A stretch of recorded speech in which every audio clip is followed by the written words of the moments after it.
are also known as African wild dogs. That's just one of the other names that they go by.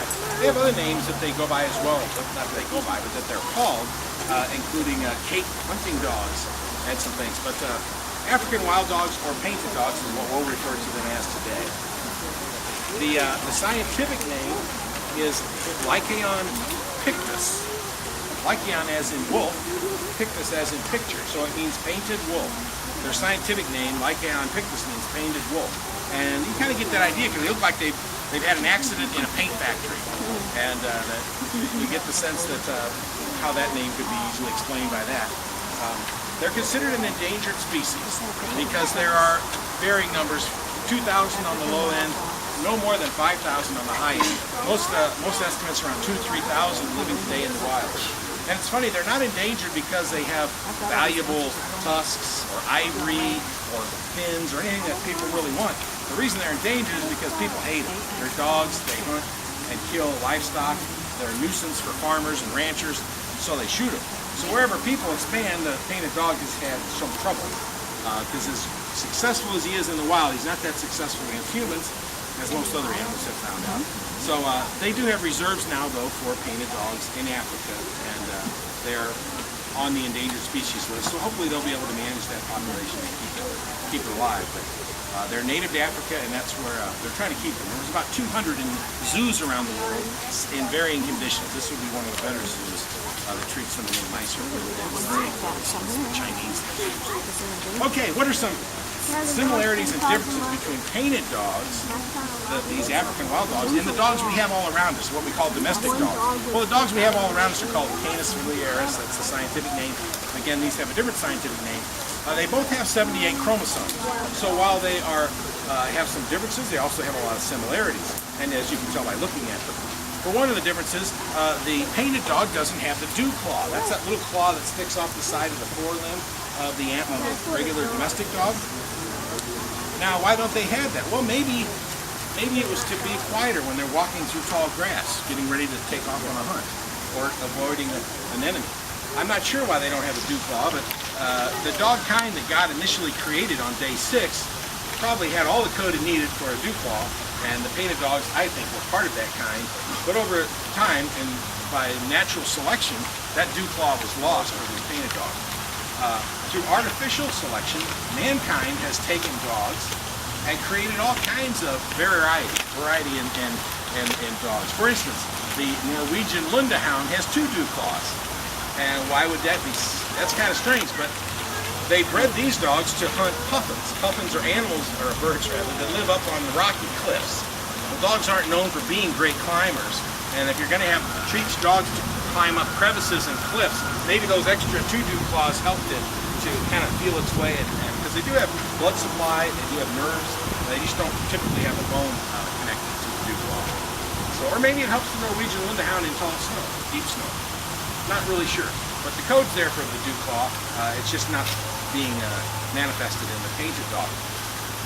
Okay, so when I say code, let me elaborate on that just a little bit.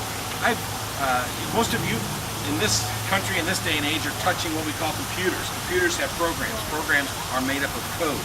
Now, those programs are written in languages that humans can write in, but ultimately, all it runs down at the computer level are zeros and ones at the machine code level. And zeros and ones being the language that machine speaks and that machine operates. And a program, zeros and ones, are what makes it a word processing program, or what makes it a video game, or what makes it a spreadsheet. Those are the program, the code makes it that. Well, when I see little animals in the yard, a little rabbit, a little squirrel, a little dog, I think of those as code, little programs. There's the rabbit program. Only the code isn't zeros and ones, it's A, C, T, and G, the 4 base pairs of DNA is what makes up the genetic code. That combination, that sequence of A, C, T, and G letters throughout that animal is what makes a rabbit and not a squirrel and not a dog. It's unique to each of these animals. Again, I don't know if I mentioned it, the painted dog has 78 chromosomes. That's sort of the organization of all of that DNA, just like our domestic dogs do. So within this program, if you will, step back to a computer program. You may have a word processor, but maybe you don't use the spell checker, or maybe you don't use the charting function. There could be a lot of functions and features in that code that aren't exercised by you when you use or see or work with that program. I think it's remarkable the way the dogs are very similar to that. Within the dog genetic code, we have been able to select for features like size, like hearing, like speed, like strength. And so we've been able to create, according to the American Kennel Club today, over 180 breeds of dogs, from the Great Dane to the little Chihuahua. Dogs, seeing eye dogs for the blind, or dogs like the Dachshund, a little cylindrical dog with short legs with a lot of attitude. It was bred that way so that it could hunt these nasty badgers, go down into their dens, kill the badger and drag it out. It takes a lot of attitude for a little dog. We've bred one for that, using, again, selecting from the code that already existed. So what humans do through artificial selection, I think nature has done through natural selections relative to the painted dog. Okay, so let's go back to the painted dog then for a minute. They're very social animals. When you look at the way they live amongst themselves, it's just remarkable. They take care of their sick, they share their food, they do things that animals in the wild don't do. They very rarely fight amongst themselves. They get along. They just do. Within their little group, they're just remarkably communal and kind to one another. When they hunt, they usually go out and hunt in packs of 6 to 20 dogs. They leave behind all the puppies and some other dogs to take care of the puppies. When the hunt's done, the hunters bring back food, regurgitate it, and share it amongst all the puppies and all the dogs that couldn't join in the hunt.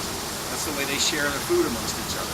So this remarkable communal attitude, I see, in what makes dogs such great companions. I think it's evidence of what God meant when He looked upon all that He had made and said it is very good. Because you look at dogs, they're wonderful companions, they're really wonderful creatures, and I see that even in the communal behavior of the painted dog.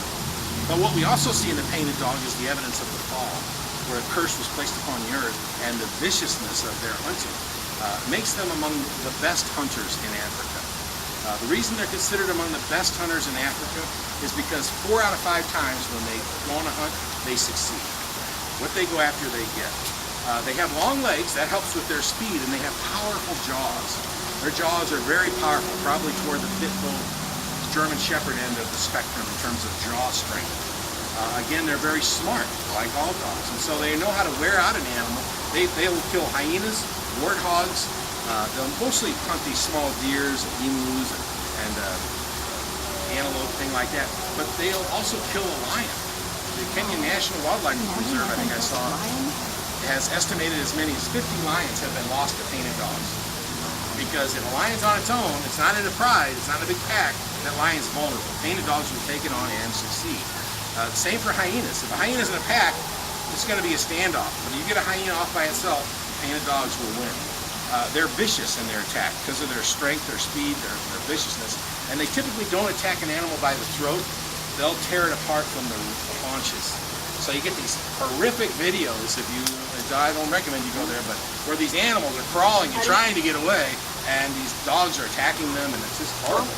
So solid evidence of the sin in the world that you get when you look at how these dogs hunt. But they are among the best hunters in Africa for that reason. And with the AKC, American Kennel Club, estimating 180 breeds of dogs, well, you can just see how some of those characteristics made it into the painted dog. I'd like to leave you with this thought.